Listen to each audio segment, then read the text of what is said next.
Ποιος άλλος θα μας βοηθήσει? Ποιος άλλος?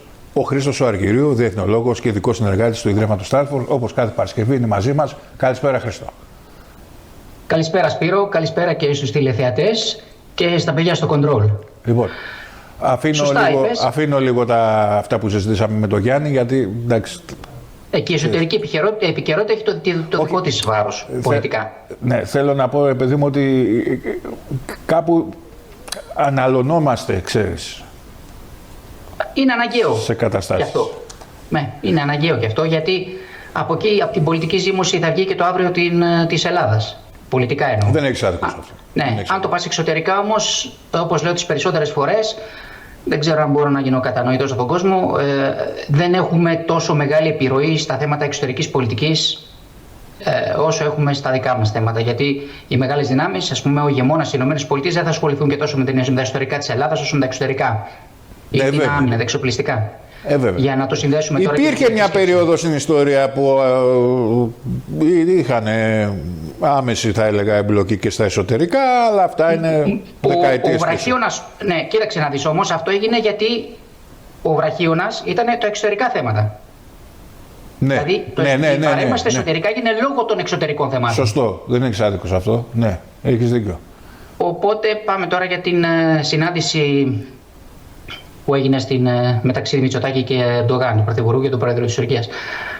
Θέλω να δώσω στον κόσμο μια εικόνα να δει ότι, για αυτό που είπα προηγουμένως, ότι οι Ηνωμένες Πολιτείες, παρόλο ότι οι δύο είπαν ότι μπορούμε να τα βρούμε μεταξύ μας και δεν χρειάζεται επέμβαση των Ηνωμένων Πολιτειών ή να βρεθούν εκεί, οι Ηνωμένες Πολιτείες δεν χρειάζονται πρόσκληση για να βρεθούν εκεί.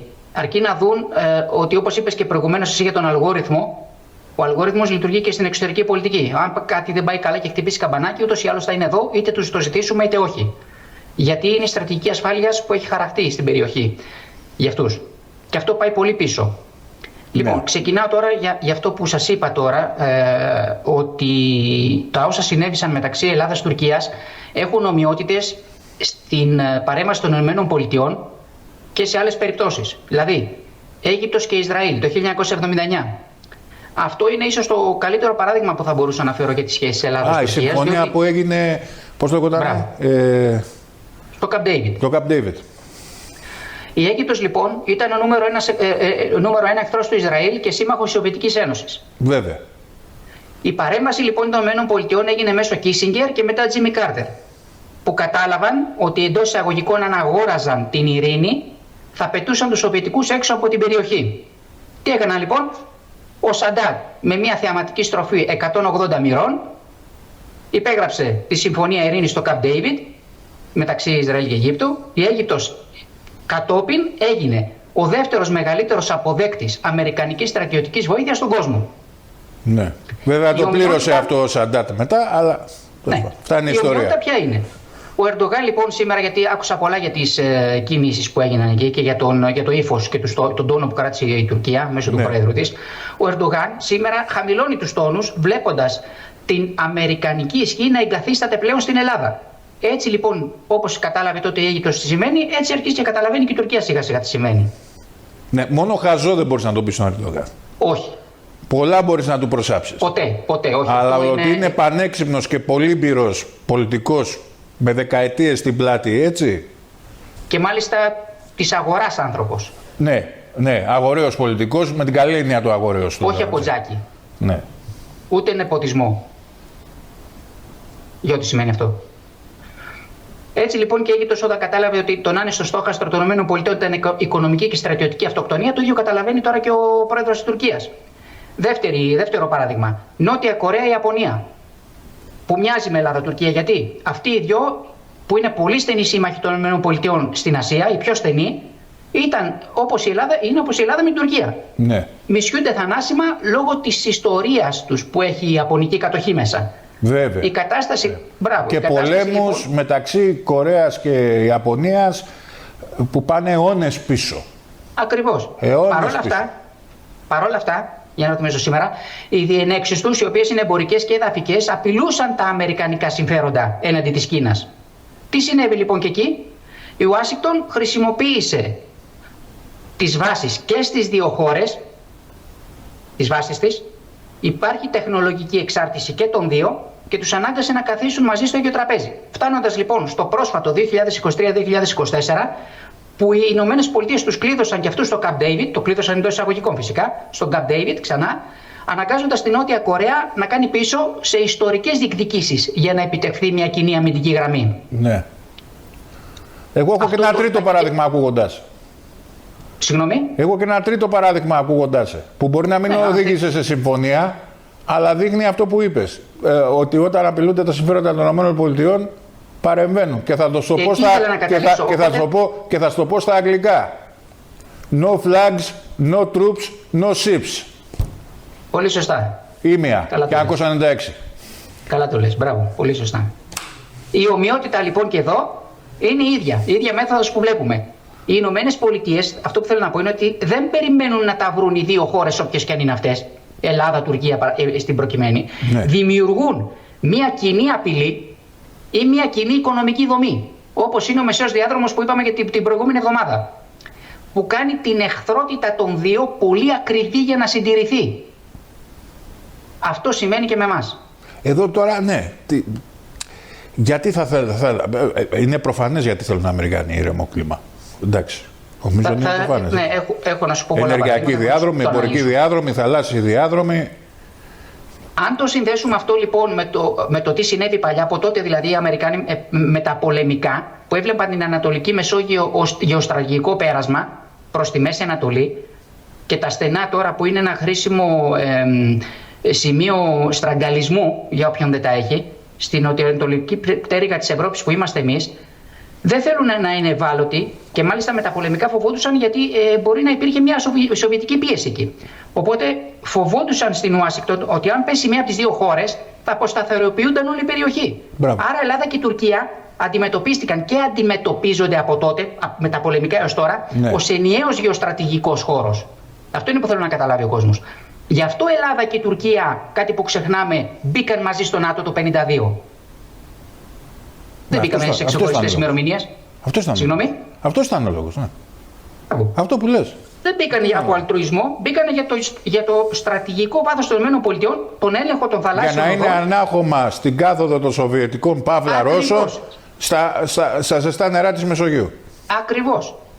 Τώρα για να έρθω στο σήμερα, γιατί την προηγούμενη εβδομάδα σου είπα για την Αλεξανδρούπολη, αν θυμάστε καλά, που μπορεί να είναι bypass. Οπότε έχουμε τη στρατηγική του bypass, δηλαδή της παράκαμψης. Αυτό που περιέγραψα την προηγούμενη εβδομάδα για την Αλεξανδρούπολη και τις βάσεις ονομάζεται στη γεωπολιτική στρατηγική αντιστάθμιση. Συγγνώμη. Αυτό ονομάζεται στρατηγική αντιστάθμιση. Όταν ένας σύμμαχος, η Τουρκία δηλαδή, γίνει απρόβλεπτος, όπως η στροφή που έκανε προς Ρωσία και προς Ιράν μέσω των πρόξης αντιπάλων του Ισραήλ, ο ηγεμόνας που είναι οι Ηνωμένες Πολιτείες χτίζει υποδομές δίπλα. Ποιος είναι δίπλα? Εμείς, η Ελλάδα. Μπράβο. Αυτό λοιπόν τώρα. Τα περισσότερα think tanks, όχι μόνο το Stratfor, όλα τα think tanks το βλέπουν και το αναφέρουν ως bypassing the straits, δηλαδή παράκαμψη των στενών. Η Αλεξανδρούπολη περιγράφεται πλέον όχι απλά ως ένα λιμάνι, αλλά ως μια χερσαία γέφυρα η οποία επιτρέπει στο ΝΑΤΟ να μεταφέρει δυνάμεις στη Ρουμανία και τη Βουλγαρία χωρίς να χρειάζεται την άδεια της Τουρκίας. Άρα παρακάπτει στα στενά των Δανελίων, τον Εύξηνο Πόντο και μετά στην Τουρκία απ' έξω. Με την Αλεξανδρούπολη, για να το καταλάβει ο κόσμος. Δηλαδή, αντί να πάμε θαλάσσια, έχουμε την Αλεξανδρούπολη, κάθετο διάδρομο που όλοι έχουμε κολλήσει. Χρήστο, αν μου επιτρέπεις. Στον κάθετο διάδρομο, όλοι εστιαζόμαστε στον ενεργειακό διάδρομο. Ξεχνάμε όμως ότι είναι και ένας εμπορικός διάδρομος και ο στόχος είναι να γίνει και σιδηροδρομικός διάδρομος. Ακριβώς, όπως είναι το Middle Corridor, ο μεσαίος διάδρομος. Ναι. Πολύ σωστά. Που κάποια στιγμή θα γίνει. Είτε με τον ένα ή με τον άλλο τρόπο. Όσο καιρό και να πάρει θα γίνει αυτό. Αυτό λοιπόν, το bypassing αυτό χτυπάει και τη σύμβαση του Μοντρέ από τη διέλευση του Πόσπορο. Και οικονομικά μπορεί να στραγγαλίσει και την Τουρκία μέσω του μέσου διαδρόμου, του Middle Corridor. Το μήνυμα λοιπόν είναι ότι αφαιρεί από τον Ερντογάν το μεγαλύτερο διαπραγματευτικό του χαρτί, που είναι ο έλεγχος της εισόδου στη Μαύρη Θάλασσα. Ναι. Που είναι στρατηγικό. Ναι.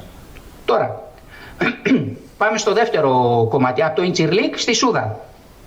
Οι Ηνωμένες Πολιτείες, εκτός από το bypassing, προχωράνε και σε de-risking. Δηλαδή, τι σημαίνει αυτό? Στα ελληνικά, μείωση ρίσκου από την Τουρκία. Λόγω της αναξιόπιστης τάσης της Άγκυρας τα προηγούμενα χρόνια, οι Ηνωμένες Πολιτείες έχουν επενδύσει στη Σούδα και στη Λάρισα ως εναλλακτικές λύσεις στην αεροπορική βάση του Ιντσερλίκ. Η Τουρκία λοιπόν βλέπει ότι οι Ηνωμένες Πολιτείες έχουν δημιουργήσει μια δεύτερη γραμμή άμυνας εντός του ελληνικού εδάφους. Αυτό την αναγκάζει να αλλάξει τη στάση της στην Ελλάδα. Καθώς συνειδητοποιεί ότι αν συνεχίσει την επιθετικότητα, οι Ηνωμένες Πολιτείες θα ενισχύσουν ακόμα περισσότερο τον ανταγωνιστή στην περιοχή. Αν θυμάσαι καλά, και ο κόσμος αν θυμάται καλά, πριν από αρκετό καιρό, είχαν καλέσει τον Αμερικανό πρέσβη και του εξέφρασαν τις ανησυχίες τους ότι οι βάσεις στην Ελλάδα μπορεί να δημιουργούν ένα προηγούμενο τέλος πάντων στην Τουρκία που ίσως χτυπήσουν, είπε κάποια στιγμή. Μπορεί οι βάσεις δηλαδή στην Ελλάδα που έχουν οι Ηνωμένες Πολιτείες να χτυπήσουν την Τουρκία. Να της Τουρκίας. Μπράβο. Και επίσης υπάρχει, να μην ξεχνάμε και μια σκηνή ρεπουμπλικανή στην κυβέρνηση, μην ξεχνάμε και το Heritage Foundation που είναι ένα think tank προσκύμενο προς τους ρεπουμπλικανούς και πραγματικά έχει την ίδια, κινείται στο ίδιο μήκος κύματος και μάλιστα αυτό προωθεί έντονα το σχήμα Ελλάδα-Κύπρος-Ισραήλ συν Ηνωμένες Πολιτείες, αυτό που βλέπουμε δηλαδή σήμερα. Είναι η στρατηγική που σχεδιάστηκε επίσημα για να δημιουργήσει το διάδρομο σταθερότητας που εξαιρεί την Τουρκία. Γι' αυτό και ακούμε συνέχεια τους Έλληνες πολιτικούς να λένε ότι αποτελούμε πυλώνα σταθερότητας. Αυτό εννοούν.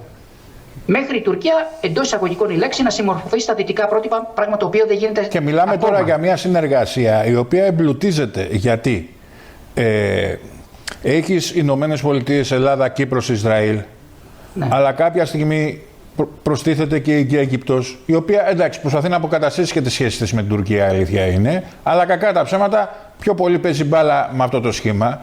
Και εγώ θα προσέθετα και έναν μακρινό σύμμαχο, την Ινδία. Ναι. Μακρινό γεωγραφικά. Εννοείται γεωγραφικά, ναι. Έτσι. Και όχι μόνο, τα τελευταία χρόνια έχουμε έρθει κοντά, εγκύτερα. Ναι. Να πω. Όχι, γιατί υπήρξε μια είδηση που δεν την πρόσεξαν πολύ. Και είναι λογικό αυτό έτσι στην εποχή που ζούμε. Τα ναυτικά γυμνάσια Αιγύπτου-Ινδίας που έγιναν κάποια στιγμή την περσινή χρονιά. Δηλαδή κανείς δεν αναρωτήθηκε, ένα λεπτό. Ινδικά πολεμικά στην Ανατολική Μεσόγειο. Ακριβώς. Αν θυμάσαι καλά, βέβαια. Πάντα με τις ευλογίες των Αμερικανών. Έτσι, πάντα. Φυσικά, γι' αυτό κάνω και την ανάλυση, για να δώσω στον κόσμο να καταλάβει ότι όλα αυτά γίνονται από τις Ηνωμένες Πολιτείες. Αλλά αυτό τώρα το τελευταίο μου δίνει στο πάτημα να αντισταθμίσω το επιχείρημα, μάλλον να ενισχύσω, όχι να αντισταθμίσω, να ενισχύσω το επιχείρημά σου, λέγοντας ότι πολύ καλή είναι η παρουσία τους, γιατί θυμόμαστε ότι με την προηγούμενη κυβέρνηση είχαμε δει και πακιστανικά αεροσκάφη να πετάνε στο εθνικό FIR υπέρ της Τουρκίας. Ναι, αλήθεια είναι αυτό. Το είχαμε δει. Μπράβο. Το είχαμε δει, το είχαν καταγράψει οι Έλληνες πιλότοι, οι οποίοι είναι έμπειροι, ξέρουν, καταλαβαίνουν τώρα. Έτσι. Μπράβο. Οπότε αν έχει φτάσει στο Πακιστάν. Είχαμε φτάσει σε ένα σημείο οι Τούρκοι να έχουν τον εθνικό μας εναέριο χώρο ως χώρο εκπαίδευσης των Πακιστανών πιλότων. Δεν είναι βάρη αυτό που λέω, έχει συμβεί. Όχι, αλήθεια είναι. Τι βαρύ. Αλήθεια είναι. Δεν υπάρχει κάποιο επιχείρημα που να μπορεί να παρακάμψει αυτό που λες ή να πει ότι δεν ισχύει κάτι τέτοιο. Για να επιστρέψω τώρα σε αυτό που έλεγα, ήθελα να πω ότι αυτή η παράκαμψη που γίνεται μέσω της Αλεξανδρούπολης με τη Σούδα ή το Ιντσερλίκ, την αντικατάσταση, αυτό ενοχλεί πολύ την Τουρκία, γιατί οι Ηνωμένες Πολιτείες την ακυρώνουν ως μοναδικό γεωγραφικό μονοπόλιο. Δεν έχει το γεωγραφικό μονοπόλιο πλέον. Είμαστε κι εμείς εδώ. Την τοποθετεί στο περιθώριο της χρηματοδότησης, όπως σας είπα, και αυτό είναι στραγγαλισμός για την Τουρκία στην κατάσταση την οικονομική που βρίσκεται. Οπότε την αναγκάζει σε μια αλλαγή στάσης για να μην χάσει την επαφή με τη Δύση. Δεν είναι τυχαίο, όπως σας έλεγα εδώ και πάρα πολλά χρόνια, ότι η κατάσταση θα αρχίσει όχι να αλλάζει, να βρίσκει λύσεις στα προβλήματα που έχουμε με την Τουρκία στη μετά Ερντογάν εποχή. Πάντα σας το έλεγα αυτό. Ξεκίνησε λοιπόν η αρθρογράφηση και στο Bloomberg για την επόμενη μέρα της Τουρκίας. Και μάλιστα έχουμε έναν Ερντογάν ο οποίος δεν αντιτίθεται σε κάτι τέτοιο και μου κάνει πολύ μεγάλη εντύπωση, εντός εισαγωγικών. Δεν το καταλαβαίνω γιατί γίνεται, δεν μου κάνει εντύπωση, αλλά μου κάνει εντύπωση να πω ότι στα τέλη μάλλον του 24 και στις αρχές του 25 είχαμε, κυρίως από τον Νοέμβριο του 24, στην εμφάνιση στα τουρκικά ΜΜΕ για το ζήτημα της συνταγματικής αναθεώρησης για να το επιτραπεί να διεκδικήσει επανεκλογή, που κανονικά δεν επιτρέπεται. Όχι. Αλλά με συνταγματική αναθεώρηση, αν αλλάξει το Σύνταγμα, μπορεί να το πετύχει. Μπράβο. Άρα πώς φτάσαμε στο σημείο τώρα να μιλάμε για την επόμενη μέρα. Αυτό είναι θέμα Ηνωμένων Πολιτειών, λοιπόν. Και για να δώσω τον κόσμο να καταλάβει τι λέω ακριβώς, οι Ηνωμένες Πολιτείες θέλουν σταθερότητα, αποφυγή θερμού επεισοδίου και καμία ρήξη εντός ΝΑΤΟ. Δεν θέλουν, που είναι πιο κυριότερο το τι δεν θέλουν από το τι θέλουν. Δεν θέλουν πλήρη νίκη της μίας πλευράς. Θέλουν ισορροπία. Στρατηγική ήττα της άλλης δεν θέλουν και αποσταθεροποίηση της νότιας πτέρυγας. Γι' αυτό η πολιτική τους μοιάζει πολλές φορές εξισορροπιστική. Αλλά δεν είναι απολύτως κατανοητή από τις δύο πλευρές. Γι' αυτό και υπάρχει αρθρογραφία ότι ο Τραμπ είναι φιλοερντογανικός ή ο προηγούμενος πρόεδρος είναι φιλοτούρκη. Δεν υπάρχουν αυτά. Αυτά δεν ξέρω γιατί τα γράφουν, ίσως να θέλουν πολιτικά να μετακινήσουν το εκλογικό δημιουργούμε σώμα. Και εντυπώσεις. Εντάξει, τώρα ξέρεις πώς γίνεται τώρα το ναι, αλλά πρέπει όμως, γι' αυτό πιστεύω ότι κάνουμε σωστή δουλειά το να ενημερώσουμε σωστά τον κόσμο και όχι πολιτικά. Να τον ενημερώσουμε πάνω στην επιστήμη. Αυτό πρέπει να καταλάβουμε εμείς οι Έλληνες. Γιατί μερικές φορές συμβαίνει αυτό και, ότι λέμε ρε παιδί μου, μα καλά οι Αμερικανοί κοιτούν τα συμφέροντά τους. Δεν κοιτούν τα συμφέροντα της Ελλάδος. Ούτε τα συμφέροντα της Τουρκίας. Ούτε τα συμφέροντα της Αιγύπτου. Ακόμα ούτε και τα συμφέροντα του Ισραήλ.